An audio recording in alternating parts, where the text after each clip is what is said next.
Hello, and welcome to FourWheelTech. This is the episode for June 30th, 2024. It's Season 1, Episode 15. This is for the previous week. FourWheelTech is a weekly show, and I'm in my time machine because I didn't have the ability to do the show yesterday. It's normally our late show on Sundays. So be sure to follow us here on Twitch, twitch.tv/ohmTown, and over on YouTube, youtube.com/ohmTown to get more information about our shows. On top of that, we have a Patreon, we have a Discord, we have the 7 actual podcasts as well. So if you're interested in various topics and you don't want it all bound in like just a niche, then you want to subscribe to our Non Sequitur News podcast, or you want to go to Reality Hacker, which is about augmented reality and deep fakes and AI and technology around that. Wanted is about gadgets and gear.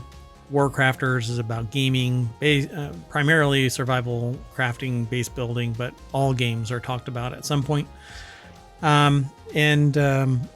The Continuity Report is about TV shows and streams and even video podcasts, basically entertainment in general. And Technology Today was the show that we did earlier today. It's normally on Sunday, but again, I had to call it a night early on Sunday. So we normally do this show, the FourWheelTech and Technology Today and Continuity Report on Sundays.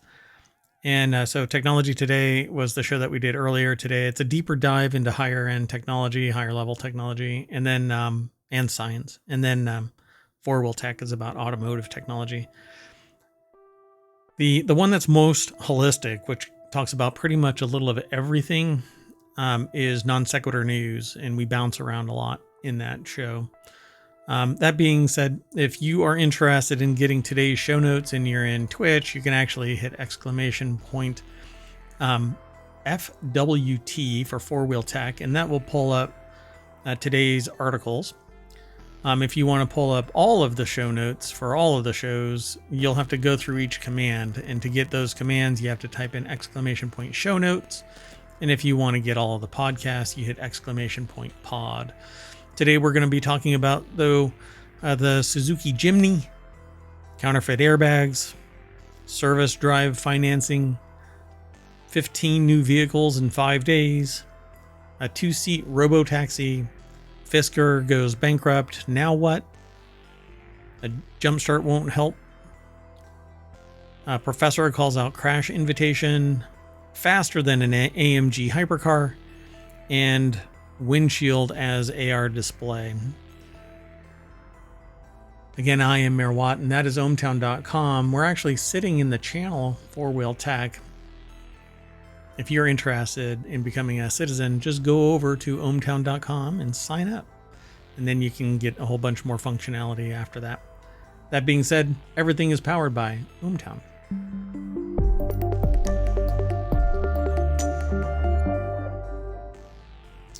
All right, folks, welcome back. Let's get into today's show. I'm actually in a time machine, so my co-host isn't available, the sentient AI from the future.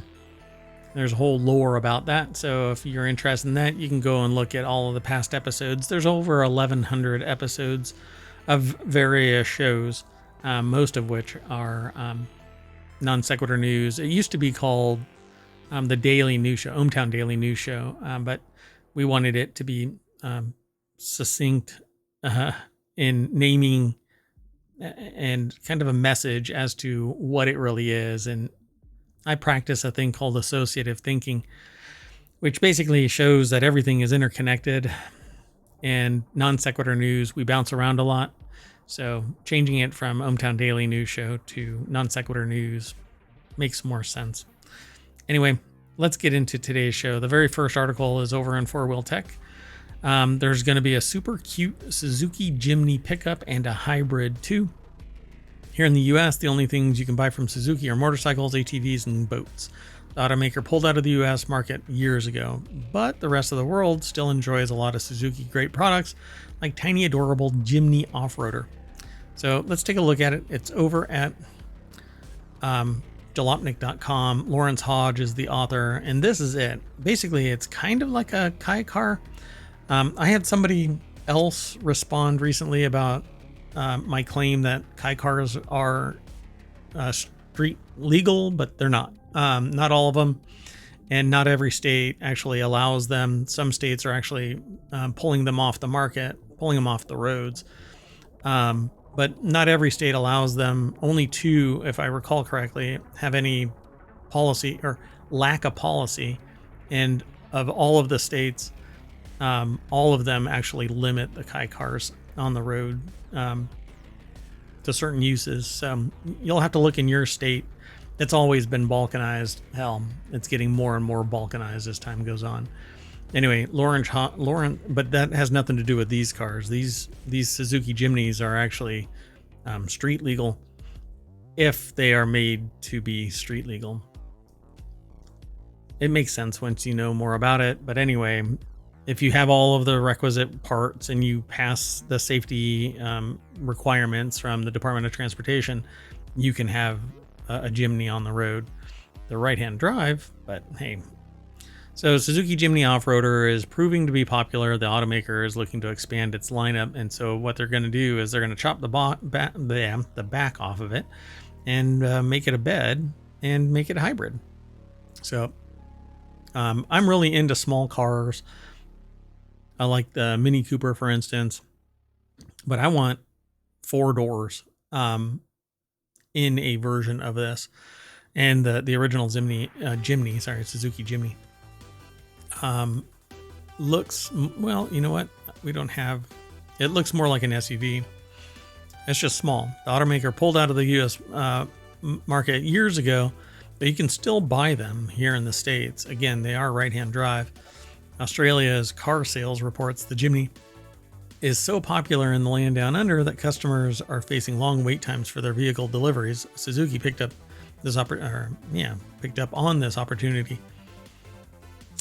And wants to expand the lineup. So along with the EV version of the Jimny that's expected to arrive by 2030, which is insane, one of 5 new battery operated electric Suzukis likely to be revealed by the end of this decade.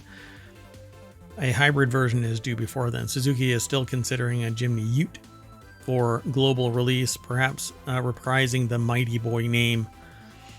For whatever reason, I don't think that that's going to happen, but they say the project, I would say, is not dead. So back in 2018, Suzuki showed the amazing Jimny Sierra pickup style concept at the Tokyo Auto Salon and could easily translate to a production design. They don't go into this too deep, but it says Jimny sales are up 50% in Australia this year, and car sales says that there's an 8 to 6 month wait time for them at dealers. Yeah. You can get older ones, but newer versions, not so much. Let's keep going, though. The next article, and like I usually say when I do these time machine episodes, the time machine can overheat. And if I don't end the show in an hour, I'm stuck in time. This next article is over in FourWheelTech. Counterfeit airbags are becoming alarmingly more common. The article is over at autoblog.com. Chris Teague is the author. The deck statement says the problem could become more prevalent with the potential for upcoming recalls. Because basically once they're in place, you don't know. But when they fail, they turn into claymores, or they fail to actually inflate at all, which can be just as harmful. 5 people have been seriously injured due to fake airbags in the past year. The Wall Street Journal is reporting, raising several red flags about how many more could be in circulation. The component that killed the 22-year-old Destiny Biasi exploded after a crash, basically turning it into a claymore. Even with these efforts, the government is worried that more faulty airbags could make their way into American vehicles. And again, you don't know until it actually fails. A potential recall for vehicles carrying airbags from Tennessee's ARC Automotive, and these Takata airbags could involve as many as 50 million vehicles, leading lawmakers to worry about counterfeit components could end up in recalled models. They say, like counterfeit watches, fake airbags have become exceptionally difficult to identify, but the cost should be a good indication that a product is not legitimate. OEM bags cost about $1,000 or more, while counterfeits can go for as little as $100. Yeah, bag inflators use a small controlled explosion that releases a chemical to inflate the bag, and it's supposed to snap open in less than a second, so that way it stops you from hitting the steering wheel, or side bags block impact from the side naturally. But what ended up happening is these bags, when they go to inflate, that little detonator turns everything into shrapnel. Let's keep going. The next article is over in FourWheelTech. As repair costs rise, so do a popularity of service drive financing. So the cost of a vehicle repair is rising. Therefore, so is the chance of customers getting hit with a hefty service department bill. To ensure they don't decline the work and to help them afford the repair, more dealerships are offering buy now, pay later service lane financing, which I think is just ridiculous that life is getting so expensive that that's what we're turning to, basically financing repairs. Alicia Webb over at Automotive or autonews.com put the article together. Oh, and I don't log in during the account or while I'm streaming, so I totally forgot about this. I didn't realize that I was going to have to log in. Anyway, the cost of vehicle repairs are rising, so now you're basically being asked, buy the service now, pay it later. Service financing, it's wild. But I can say that there are times where you've got a $2,000+ bill. Like if air conditioning goes out, it's $2,000. If your turbo goes out, it's $2,000. Brakes, if you need to replace the hardware on your brakes, it's $2,000. It's easily $2,000, and that can all add up. Even doing various levels of maintenance alone can cost several $100s. I think, let's just say that it can be quite expensive, $500, $600, $700 just for basic maintenance, not repairs. All right, I'm going to keep going though. Yeah, let's keep moving through all these articles. So the next article is over in Non Sequitur News. 15 new vehicles debuted in the last 5 days, and automakers are scrambling to reveal new models before autumn arrives. The article is over at newsweek.com by Eileen Falkenberg-Hull. And these new vehicles are the Bentley Continental GT Speed, which these are good looking cars, but this is not going to be cheap. Continental can go up to 50 miles on battery power alone, reach 60 miles per hour from a standstill in 3.1 seconds, and its top speed is 208 miles per hour. They don't have the prices for this one. The Volkswagen Jetta and Jetta GLI are small sedans for the 2025 year. They say that the automaker will offer the Jetta SE with 17-inch aluminum alloy rims. 18-inch rims come standard with the Jetta SEL and GLI. Or buyers can opt for a black wheel package on those two grades, the SEL and GLI. The cars remain some of the most affordable on the market, with the new MSRP is lower than the 2024 automatic Jetta model price year of $22,000. Wow, that is wild. Then the 2025 Lexus ES Black Line Special Edition. That's kind of boring looking vehicle. The package is it's more like a sleeper then. So Lexus ES 350F Sport Handling model. It includes obsidian black painted mirrors, a black lip rear spoiler, a a black rear lip spoiler, which I don't even like those, and a black lower rocker panel. Oh, I guess a really thin line there. All right.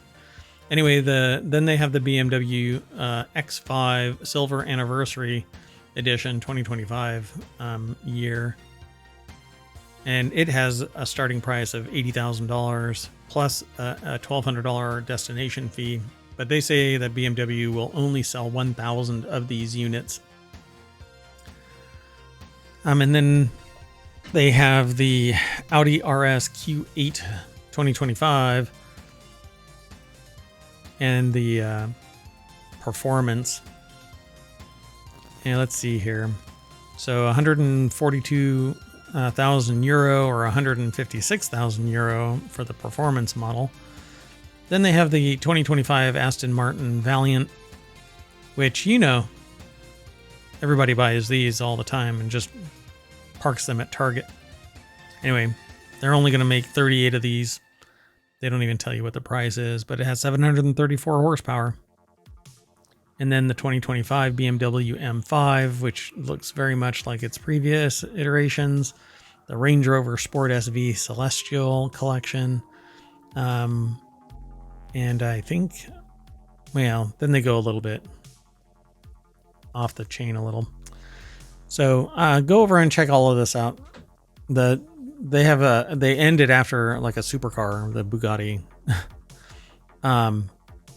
They end the article with the 2025 Kia Carnival, which is an SUV, extended SUV.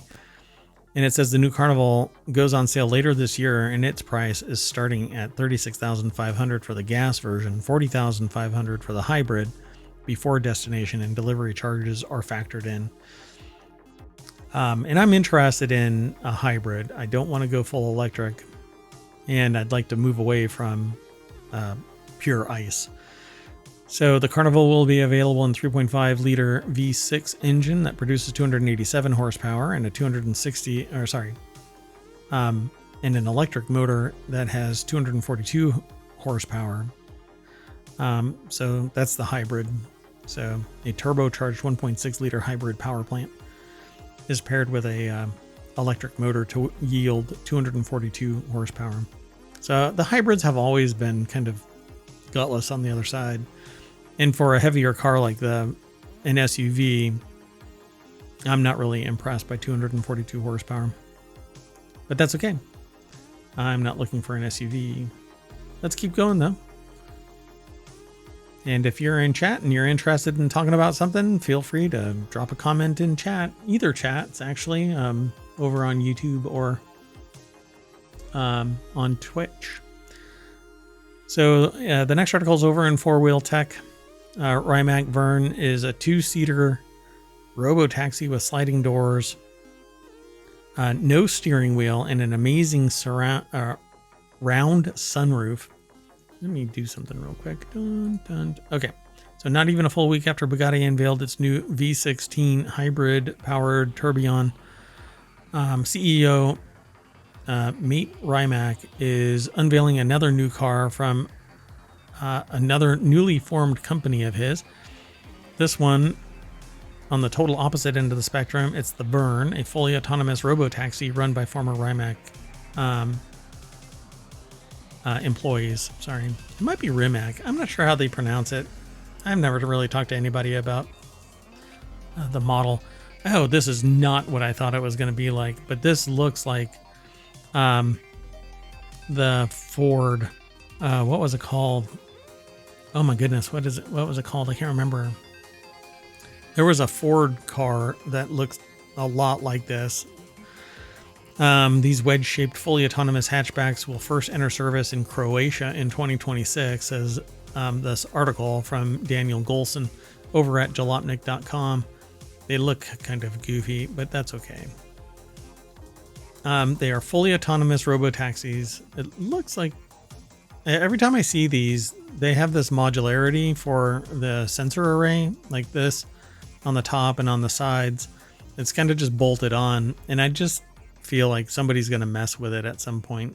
It has to be entirely internalized, like put it in the fenders, just so that people and don't feel like it's separate and they can screw with it. So named after Jules Verne. No, really? The famed author who Rimac says imagined humanity's potential through amazing journeys. The Verne has an endearing design and the engineering to back it up. Yeah, it's interesting. Like, it's dedicated to being, everything is viewable on the outside except for this big old sensor array in the back. But it's got no steering wheel, no center console in front, no dashboard to speak of, no hump, no nothing, right? It's an all electric. And it looks interesting as, I guess, an engineering exercise. I want to see how well it runs. And if I can reliably use a vehicle to just get me from point A to point Z, whatever it is, and I don't have to get out so there's like certain issues. If it's all electric, it's going to have to sit around and charge, so I can't go long distances. Can I trust it to actually go the distance, do the things necessary to get me parked in my garage? That's what I think is like the pinnacle of automated driving. Getting me to 150 miles an hour is the other element. Like, I want to be able to merge onto high speed freeways and not worry that there's some goober out there that's going to put it in manual control mode and they don't have a steering wheel, that kind of thing. The whole place, this whole car looks wide open inside. You can lay down almost entirely flat based on what I see. It is only a 2-seater, but hell, you could put this thing in sleep mode and just tell it to drive. And it says it's got a 17-speaker sound system. Either using the phone app or the in-car displays, users will be able to customize their rides to their liking even before the car arrives. Climate control, temperature, strength, strength of the in-car scent, I guess. The window tint opacity can all be changed, and the car offers a number of gaming and media streaming apps. Ambient lighting offers different colors, brightness levels, animations, and some preset schemes inspired by Jules Verne's books, or the Jules Verne books, I should say. So, yeah, I would love this, but it's going to be in Zagreb in 2026. Verne says the UK, Germany, and Middle East will be next. The company has signed agreements with 11 cities and is in negotiations with more than 30 worldwide. If only people wouldn't screw around. It's just amazing that we can't have nice things because dipshits will break this. Looks neat though.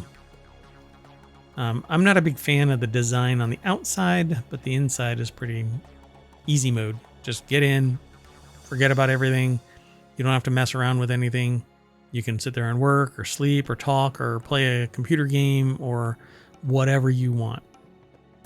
All right, let's keep going. The next article is over in Reality Hacker. And this is from, it's a Wired article. That's why it comes from Reality Hacker, but it has to do with Fisker. So it's here in our FourWheelTech show. Fisker has gone bankrupt. So what do its EV owners do next? Well, Fisker has disappeared and come back before, but I don't think it's really going to help this time. People who bought Fiskers are unsure what how they'll keep their cars maintained, or even whether the software-dependent EVs will continue working. At some point, no. Oh, I didn't sign into this again. Oh, doggone it. Anyway, it says it was the last week in June, and Jose DeBardi hadn't gotten much sleep. The trouble had really kicked off on June 18th, and about a week later, the electric vehicle company Fisker announced that it had filed bankruptcy protection. Now some 6,400 Fisker owners, like DeBardi, wondered what will happen to their cars. So they paid somewhere between $41,000 and $70,000 plus, maybe, last year for fiscal vehicle owners' questions are mostly practical. Fisker began shipping the Ocean, its electric SUV, all the way up to $70,000 last year. It got a horrible review, but horrible reviews are not in a vacuum. Nobody wants to do horrible review on a car. They want to do a great review. They want a great car. That's not what happened. It seemed to be a real cluster. Now, I've always liked Fisker designs. I know they're original Fisker vehicles. And there's actually one that's just outside of ohmTown. And I see it on the regular, I'd say. And I really like the design. They had a lot of the design elements in these new vehicles too, but the quality seems to have been kind of... even now, as the carcass of Fisker gets picked over, the EVs still have niggling problems, is what they say in this article. And again, Arian Marshall is the author of this over at wired.com. So they say window cracks, dysfunctional key fobs, sudden connectivity blackouts, and will unquestionably need servicing and spare parts to keep them running into the future. So without Fisker, the company to provide that, what are owners to do? Well, let's see. I guess they're all still going to be figuring it out during the bankruptcy protection. And if they cannot recover, it's going to be sold out from everybody. And largely, there is no requirement for a company to to offer up maintenance post bankruptcy, even acquisition of the name later, and the technologies, et cetera, et cetera. There's no warranty that's going to get expressed beyond that. So in legal proceedings in Delaware this month, Fisker's situation looked more dire. Lawyers from the firm's creditors argued that Fisker should have filed for bankruptcy late last year, and Fisker plans to sell its remaining inventory, some 4,000 vehicles, to a firm that leases electric vehicles to New York City Uber and Lyft drivers, lawyers told the court, which I would not do that, but that's okay. If they can support it, then fine. So if Fisker is bankrupt, they have no obligation to update their software, he says. And the company's assets, its cars, their parts, intellectual property, may be too piddling to attract another firm to take up the mantle of service and repair. Bankruptcy is never good, Pato, a professor of law who studies bankruptcy at the University of Michigan Law School, says, the smaller the business, the worse the issues. Sort of. There aren't enough options with a smaller business for bankruptcy recovery. Or acquisition. Yeah. So without a functioning service and repair system, you could get totaled without a little fender bender, or totaled out with a little fender bender. And the worst case scenario might be the ocean insurance rates increase and the car's resale value plummets even further. So you could lose your insurance. A company can say, I don't want to insure you because there are no parts. So they'll lose their money the moment that you get in an accident, and there are going to be people out there that seek out that accident. So the article goes into greater detail, but essentially, if a vehicle company goes bankrupt and you have a car, even if it's under warranty, you're kind of SOL. So let's keep going. The next article is over in FourWheelTech. A jumpstart won't help you if your car stops running while you're driving it. Basically means the system has failed entirely. Quote, the deck statement here, I wish more people knew about the basics of car maintenance to prevent this traffic snarl. Bradley Brunell over at jalopnik.com put the article together. They say in the article that they have a lot of experience jumpstarting cars because they have a long history of driving shitboxes. They're usually too cheap to buy brand new batteries, and they're kind of forgetful and leave the headlights on and dome light on. So let their lifetime of experience help guide you. Jumper cables or a convenient jump box are definitely the kind of tools you should keep in your arsenal if you're like me, but they aren't a magic talisman to ward off vehicle failures. So yeah, if you're driving down the road and your car dies, it's not because of the battery. So jump starts are great for when your battery doesn't have enough charge in it. Maybe your car's been sitting a while. Sure, pop it on a jump box or call a friend to give you a battery hit. That's the time when a jump will be effective. So once your car is running, the alternator is charging up the battery and providing enough juice to keep all of the car's systems operational. The battery basically acts as a reservoir for the electrical system. So if you're driving along and it dies, if there's an electrical issue while you're driving and you start noticing your lights on your dash fading or the radio is acting weird, it might be an alternator issue that will cause your car to stop running. This can't be fixed with a jump. So yeah, it'll just die again. So you know what you need to do? You need to tow another car behind you. So when your car fails, you can just grab parts off of the parts car behind you. Yeah, U-Haul sent out a professional roadside assistance person to help them. To her credit, she was very nice and was just doing her job, but they rolled their eyes when she pulled out the portable jump box and hooked it up. After 7 attempts of shuffling the cable clips around and asking to turn the key again, she gave up and said that they'd have to wait for her to get a new battery and come out. Not wanting to sit at a gas station for an hour in 95-degree heat, they offered that the new battery definitely wouldn't help. Her jump box was showing a full battery already, and the starter wasn't even engaging.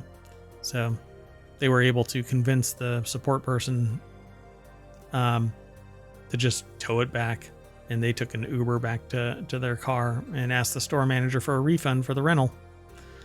Yeah, if you're driving along and your car just fails, there's something else going on, particularly if it won't start again. And there are certain signs that say alternator, like the flickering and all of that. But if it doesn't even turn over the starter, then it could be the starter. It could be the alternator is dead and it can't develop enough charge from the battery to turn the starter. It could be anything. It could be a busted water pump, for crying out loud, and it's seized up so the engine can't crank over, and you're done. So, all right, let's keep going though. The next article is over in FourWheelTech as well. Road engineers invite crashes. A professor calls them to task. This article is over at autoblog.com. Drivers and pedestrians always get blamed, but he argues the road itself is at fault. Stephen Williams is the author of the article. But in an essay written for the Conversation website by Wesley Marshall, a professor of civil engineering at the University of Colorado, the author argues that traffic engineers have a major responsibility for these accidents and injuries and ignore the real reasons for them. His piece is titled, "Traffic Engineers Build Roads That Invite Crashes Because They Rely on Outdated Research and Faulty Data." That's quite a call out. He explains that ascribing fault to crashes or for crashes to pedestrians, drivers, bikers, what he calls road user error, is a mistake, even though he cites a finding by the NHTSA that calls road user error the critical reason behind 94% of crashes, injuries, and deaths. How many of those deaths do we have to blame on big cars or bad streets? He writes. The answer is very few. Police investigate crashes and inevitably look to see which road users, including drivers, pedestrians, and cyclists, are most at fault. But what about the road itself? When traffic engineers build on overly wide streets that looks more like a freeway and a speeding driver in a canyonero crashes, subsequent crash data blames the driver for speeding. When traffic engineers provide lousy crosswalks separated by long distances, and someone jaywalks and gets hit by that speeding canyonero driver, one or both of these road users will be blamed in the official crash report. And when automakers build gargantuan vehicles that can easily go double the speed limit and fill them with distracting touchscreens, crash data will still blame the road users for almost anything that bad that happens. So they believe that they need to redress roads themselves. The engineers constructing these, we basically build on paths, and then we end up having to share it. That's why I'm a proponent of master planned communities where a person basically lives within walking distance of everything that is needed within that area to survive day to day. And if you need to do something outside of it, then you get in your car and you drive out. But everything else is within walking distance, so you don't need to drive. That minimizes a lot and gets us up and moving around. So, and I like these kind of things, but I'm not sure what else they're actually arguing here beyond that the road itself is at fault. So let's keep going though. The next article is over in FourWheelTech. This tiny British EV is so much faster on track than an AMG Hypercar. A tiny British automaker with a funny name and a fast as hell car, the McMurtry. Yeah, the automaker is called McMurtry. Anyway, they're back. After wowing the world at Goodwood a couple of years ago, the tiny EV Speed Demon is back for another run at some record laps. This time, the team brought a production-ready validation prototype out to Germany's famed Hockenheimring. The article is by Bradley Brownell over at jalopnik.com. And the McMurtry Spearling is faster than anything but an F1 car at the Hockenheimring. Let's see here. With the car set to just 3/4 of its maximum power and sucker fan downforce, the Spearling became the fastest thing with fenders to ever run around the track. So yeah, there's something really interesting about these things is they actually have fans to pull air out from underneath the car to keep the car on the road. The record before McMurtry showed up was held by Mercedes AMG F1 inspired road car AMG Hypercar. The Spearling lap time with former F1 driver Max Chilton on board of 1 minute 24.43 seconds around the 2.842 mile track smashed the one time by 14 seconds. Wow. Not only that, the tiny 1,000 horsepower EV set a lap time nearly 4 seconds faster than the DTM qualifying record at the track set in 2022. Wow. So this tiny little car has over 1,000 horsepower. Yeah, these tires are huge. Pretty cool. I dig this. Okay, we're going to keep on hustling through today's articles. This will probably be the shortest article that I've ever done. Or, I'm sorry, not the shortest article, but the shortest show. This next article is over in Non Sequitur News. This prototype turns your car's windshield into a giant AR display. And by AR display, to me, it really looks more like a HUD or, well, yeah, I mean, it's a teleprompter. I've seen this before, so I'm going to go straight on over to the source. Addie Robertson over at TheVerge.com put the article together. Distance Technologies goes way beyond most cars' heads-up display makers, but it's got a lot of kinks to iron out. So it's basically projecting this screen onto the windshield, and then if it is what I think it is, it's kind of like a beam splitter mirror, where 60% goes in one direction or 70% goes in one direction and 30% gets reflected, or however it is configured. But that's what it looks like right there. Basically, it looks like a teleprompter mechanism. So the Distance Technologies prototype uses an LCD panel pointed up at a windshield with a reflective coating projecting a transparent image onto it. It's conceptually similar to existing car HUDs, which can be found in a slew of aftermarket accessories and integrated options from companies like Volvo and Mercedes-Benz. But it's really, again, it's really like a teleprompter, which is the same as a HUD, but not so amazing. Yeah, I don't know. It's large, but it's huge.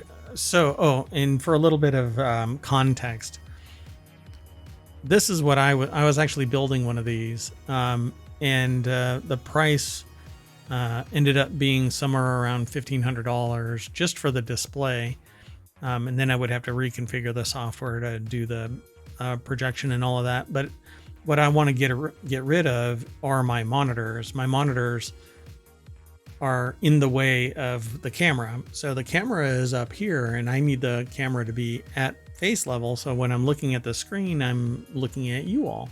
And I end up looking over at one screen for show notes and looking at the screen for the news while we're talking. And then I need to look at 2 different monitors, one for YouTube and one for Twitch chat. Even though I have a unified one, it's on a different monitor than the 3 that are attached to my gaming and news streams. So this would be great as a device in a home office where you're doing a lot of meetings. So I'm wondering what the prototype cost is.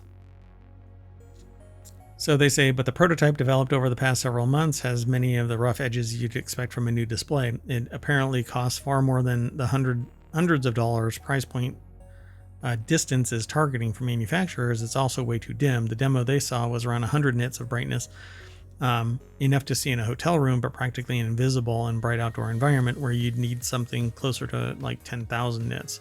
I don't know about 10,000, but yeah, several thousand. I had the same problem when I was doing my prototype, so I never bothered.